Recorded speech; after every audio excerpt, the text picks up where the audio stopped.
Jesianity. Yesterday was a masterclass encounter with Christian thinking in my encounter with Tim, which, as near as I can detect, was extremely well intended on both of our parts, although our intentions were probably diametrically opposed, without either of us intending other than good. My intention was to engage our humanity, to strengthen it, inform it, which is where all my hope is. His intention, all of this, as best as I can tell, I'm not a mind reader, but as best I can tell, his intention to pull me into the authoritarian structure of Christianity. All of my hope is in our human capacity for humanity, our God-given, our DNA-given capacity for humanity. The basic premise of Christianity is that there is no hope in our humanity, that we are intrinsically evil, that we are not perfect, that we are damned by original sin, although none of those were words he used yesterday. But Christianity is the premise that there is no hope in our humanity. Our hope is to relegate ourselves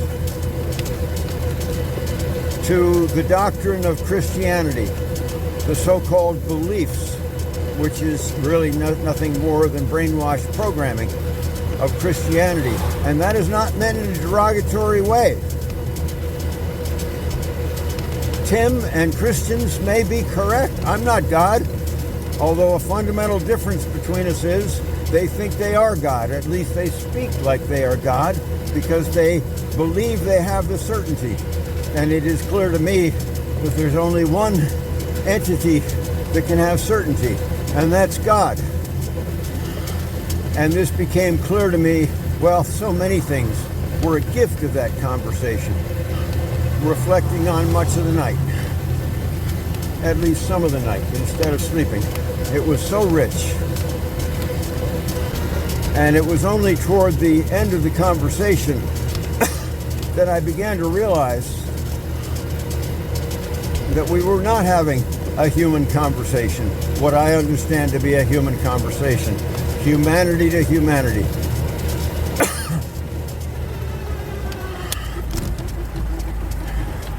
It was James attempting to speak from his humanity,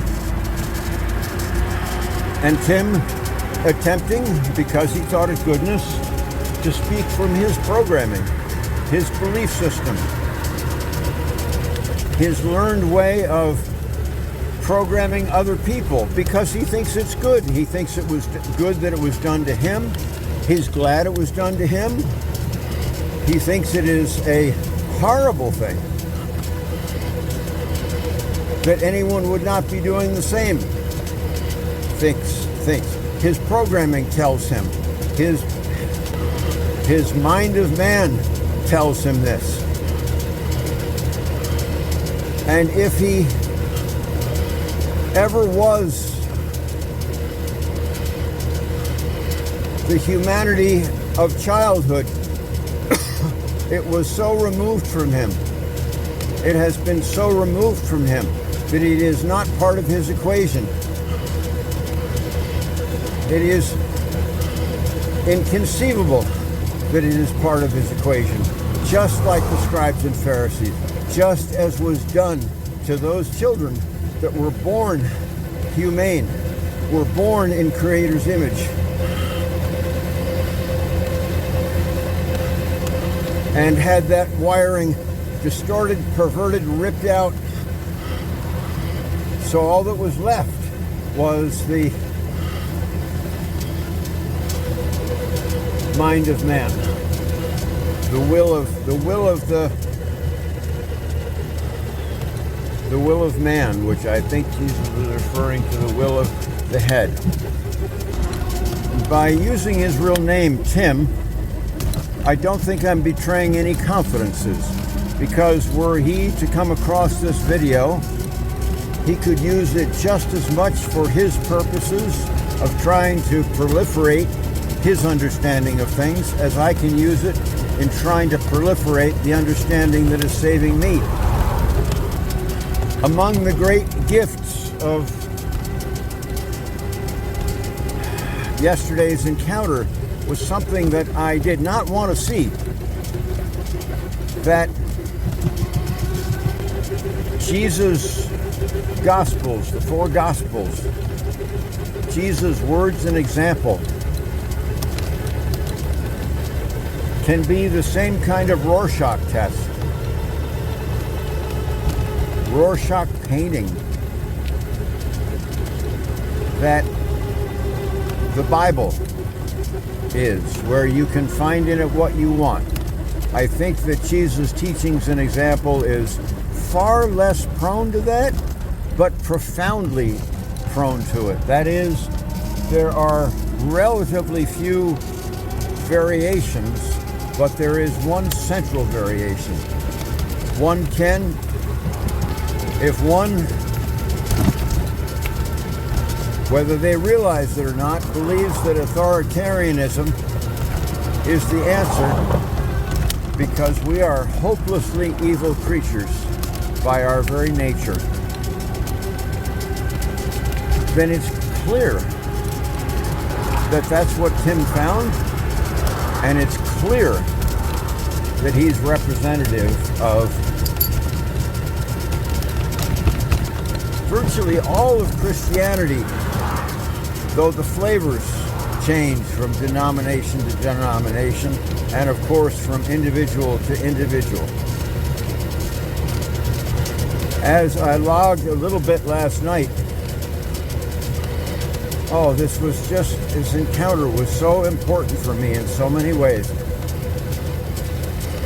I adore Jesus, but Jesus is not my mission. Jesus is my strategy. My mission is the reduction of suffering and joylessness here on earth.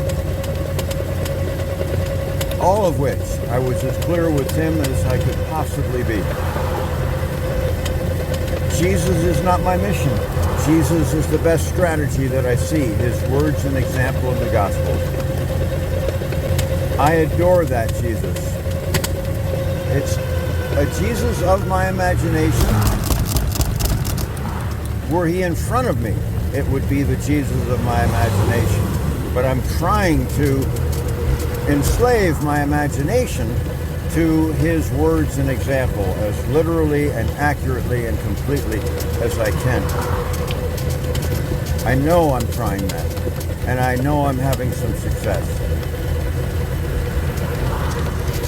As near as I can understand, what gives Tim heartbreak is the idea that he or anyone will not wind up in heaven for eternity in Jesus' glory. And I realized after our dialogue, so gratefully, that would be hell for me. I would rather burn in the eternal fire, which doesn't exist, of course. Jesus didn't think it exists. I would rather be burned up in the fire that gets rid of all refuse, all that offends and does iniquity, and gone, than live for eternity with such a hideous, unhumane. So Jesus, Tim's idea of Jesus is the most unhumane individual I can imagine, serving a father that made a species that should be taking responsibility for his errors, that if humane would be taking responsibility, heartbroken responsibility for his errors in creating that species, the suffering and the misery, and instead is pissed off that they didn't do what he wanted. He created them. He's pissed off at them for not doing what he wanted, and going to punish them in eternal fire unless they say some magic words and have some beliefs that can only be believed if the talents he gave them, their reason, their understanding, most importantly, their God-given humanity, goodness, righteousness, understanding, wisdom, compassion, empathy, only if they bury those talents in the ground, which Jesus said, boy, if you do that, you're screwed. You're here to use those talents. You can only believe in Tim's Jesus if you bury those talents. Be in heaven, be wherever, for eternity with such an inhumane creature and his inhumane father? No. End me. Burn me forever. That would be hell. At the end, Tim was genuinely alarmed all of a sudden because our hour-long conversation came into focus for him. Probably a few things we said, but it came into focus for him. He wasn't going to persuade me to his way of understanding things. I was out traveling the country, sharing this understanding with people. And at some level, he thought, oh my goodness, James is damned. And he felt that with some level of compassion. And he's leading others to the same damnation. He almost said as much, he really said as much in his closing thoughts, but not quite that distinctly. Probably didn't have time to think. I did say, not clearly, but I think he understood, Tim, and we were so, at some level, it was so respectful, our dialogue. Certainly in terms of appearance and demeanor. I said, Tim, you would have to understand that I have the same prayer for you. I have the same concern for you, although I didn't. It took me until processing during the night to realize more clearly I'm heartbroken by what he's doing. As began the other day, that Christianity's function is to do what Big Brother did in Orwell's 1984, crush people's humanity. And without question, 1984 revealed in an undeniable way that that's what is possible. People can be in such a double bind that which they know to be sacred, which their humanity tells them is sacred, is so punishing to them through outside forces, Big Brother, Christianity excluding you from the flock, isolating you, putting the fear of hell in you, that it is so psychologically, maybe physically, unbearable to stay with what is most sacred inside you, your humanity. And the circuits burn out. And they become booby-trapped. So that if they metaphorically rear their heads They automatically elicit shocks. They automatically self-punish. No, humanity is bad. I thought it was good. Humanity is bad. I may have said in the log last night, may have been the log last night, had Jesus come into the parking lot last night, and Tim and I both knew it was Jesus. And he stood with us and he said, "Hey, fellas, I've been listening. James, Tim is right."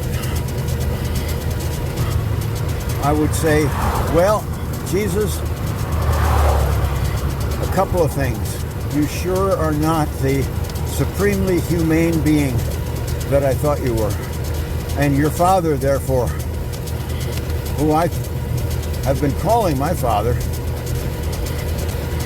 is not the supremely humane being that I thought he was.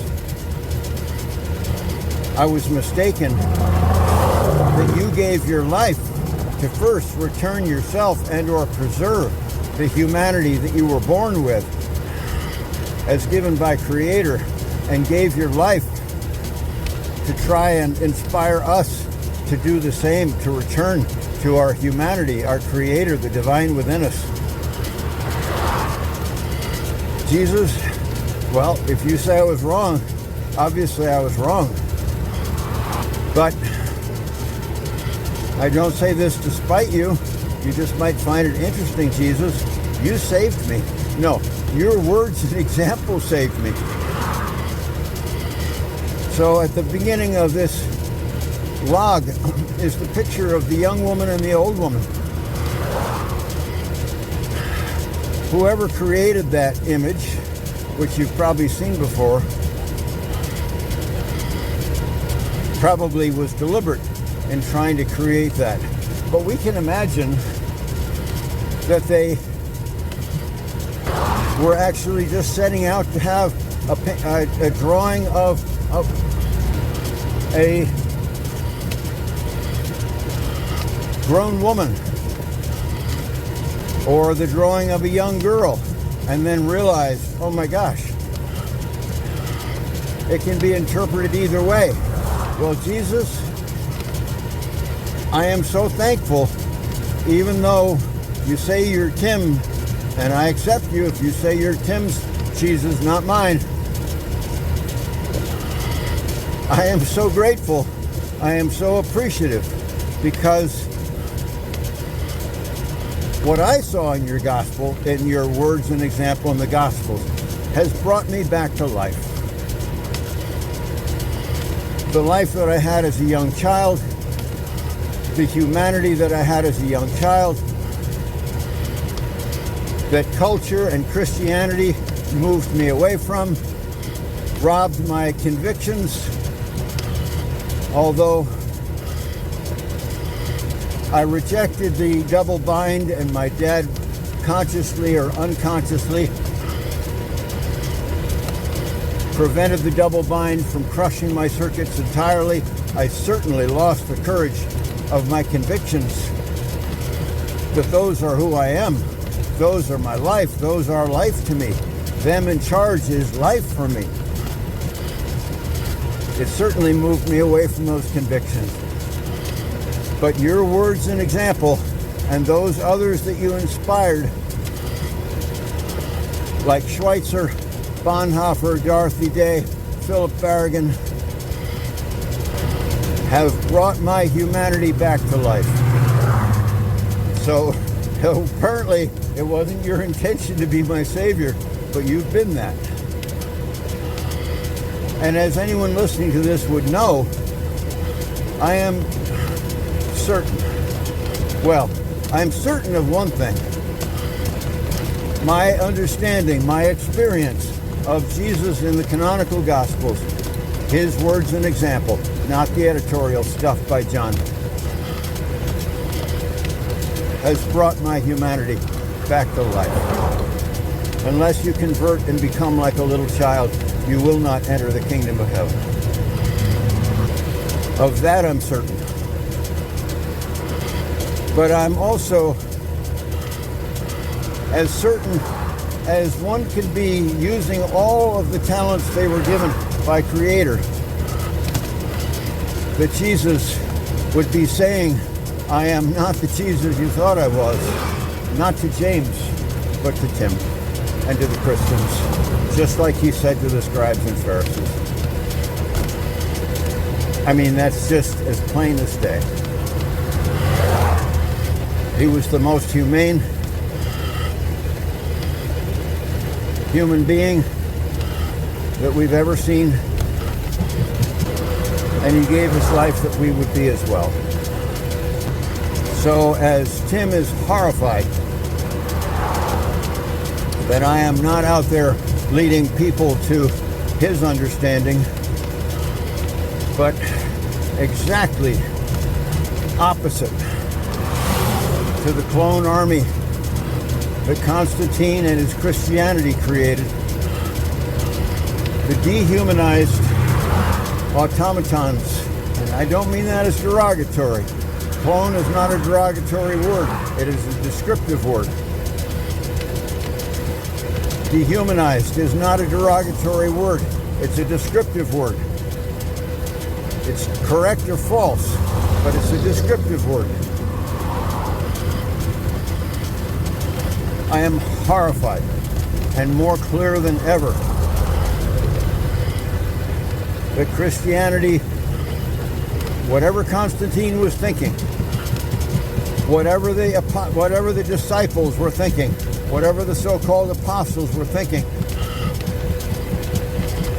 it was unfathomable to them at best that Jesus' faith was in our humanity. It was unfathomable to them because their humanity was so crippled, so booby-trapped, that it was impossible to see that. It was impossible for them to believe that by all records in the gospel. That is, the behavior that were shown of these people, their words and example in the gospels were of the belief that our faith cannot be in humanity. Our faith has to be in an all inhumane, punishing God. And this is wonderful for the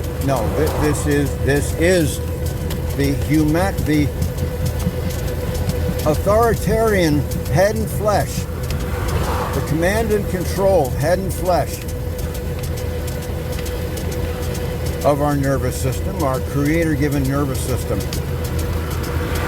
This authoritarian Jesus and his authoritarian, cruel, harsh, inhumane Father are exactly what our authoritarian brain wants. Our authoritarian head and flesh nervous system wants. And the humane teachings and behavior of Jesus, and they are, whether that was his intention, as I'm sure it was, or whether it was by accident, as Tim thinks it was, are the best I've seen throughout history in revitalizing, resurrecting the humanity of only a few people. But if that's the best we can do, then I'm going with the best we can do.